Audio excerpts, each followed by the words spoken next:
Ini investasi juga menjadi penting ya. Lagi-lagi kalau kita lihat memang Indonesia saat ini kan terus mengenjot, terus mendorong bagaimana hilirisasi di sektor pertambangan ini bisa demikian menarik Pak. Harapannya kan ini juga bisa berdampak ke pertumbuhan ekonomi ya Pak ya.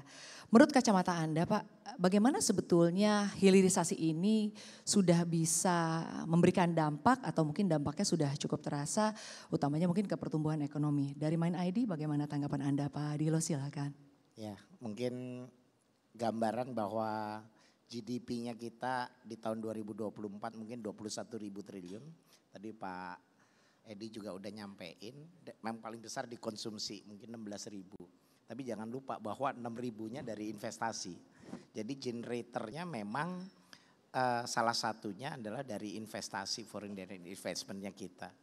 Nah, consumption ini growth-nya ini dari tahun ke tahun kalau kita lihat historicalnya nggak begitu bisa lompat gitu. Mungkin 5 sampai dengan 5,5%. Yang bisa kita lihat cukup didorong untuk bisa lompat ya dari sisi investasi. Foreign direct investment Indonesia mungkin kalau dibandingin sama negara-negara ASEAN untuk ketertarikannya investor masuk ke Indonesia kalau poinnya 1,8.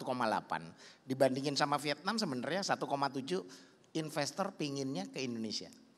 Tapi kemudahan tadi yang disampaikan sama Pak Edi itu kita itu masih di bawahnya Vietnam nih. Kemudahan berusaha, memulai usaha, mendapatkan energi, infrastruktur itu yang memang menjadi challengingnya kita. Nah,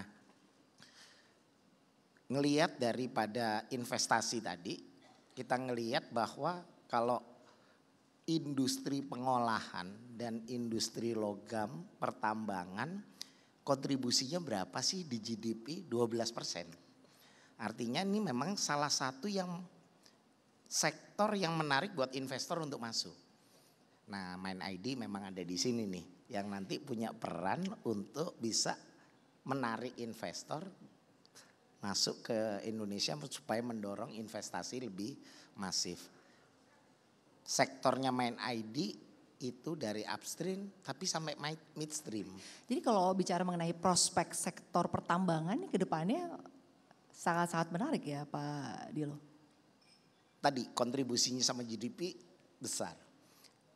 Tahun 2024 mungkin 28% daripada FDI itu dari sektor pengolahan, logam dan pertambangan. Jadi memang porsinya besar gitu. Nah, Mind ID sebenarnya mendorong untuk setiap komoditas bahan baku ini dihilirisasi supaya punya nilai tambah tadi Pak. Kalau hilirisasi aja tanpa punya nilai tambah ini enggak ini. Boksit $40 jadi alumina harganya $500 ada incremental. Nanti jadi aluminium harganya sekarang 2.700 ada incremental lagi. Nah memang nggak cuma bisa berhenti sampai di produk aluminium midstream tapi harusnya midstream ini nanti bisa sampai ke produk end customernya gitu. Nah ini yang kita harapin untuk bisa dapat nilai tambah lagi. Pak Dilo, kalau tadi kita sudah menyinggung sebetulnya bagaimana industrialisasi di tanah air ya. Kalau dari Mind ID sendiri Pak, langkah-langkah apa? Artinya langkah-langkah konkret yang tengah dilakukan oleh Mind ID ya sebagai upaya agar industrialisasi di Indonesia ini bisa optimal Pak Dilo. Salah satunya adalah sebenarnya kita perlu punya roadmap. Jadi kita punya contoh sukses nih.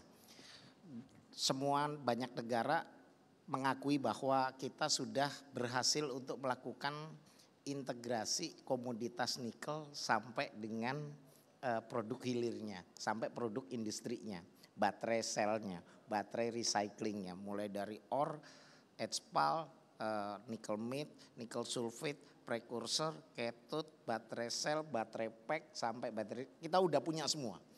Ini semua orang sekarang arahnya integrated. Komoditas yang lain bagaimana?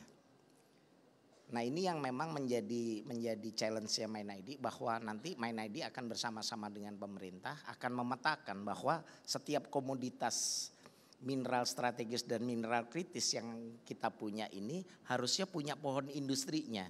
Mulai dari hulu sampai dengan hilir sampai dengan produk akhirnya.